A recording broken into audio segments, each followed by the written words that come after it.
হেই আমি কদিন ধরে ভীষণ অসুস্থ হয়ে আছি। আমাকে দেখে বুঝতে পারছো কিনা জানি না, কিন্তু ভয়ঙ্কর একটা স্টমাক ইনফেকশন হয় আমার।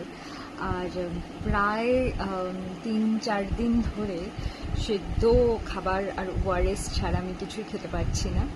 ভীষণই খারাপ অবস্থা। আর এর মধ্যে আমার আগে রেকর্ড করা একটা ভিডিও আমি আপলোড করেছি কবিতা নিয়ে, কিন্তু কোনো কারণবশত যেহেতু অনেক দিন পরে আমি ভিডিও আপলোড করলাম, ইউটিউব অ্যালগরিদম থেকে কোনোভাবেই ভিডিওটাতে ভিউ আসছে না। যদিও অনেক চিন্তা ভাবনা করে, অনেক খেটে খুঁটে তোমাদের জন্য এই ভিডিওটা বানিয়েছিলাম, আমার সংগ্রহে রাখা কবিতার বই নিয়ে। ভীষণ স্পেশাল ভিডিওটা আমার জন্য, তাই অনেকেই দেখোনি। আমি কমেন্টে ভিডিওটার লিংক দেবো, প্লিজ সবাই দেখো, কারণ আমি তোমাদের মিস করছি।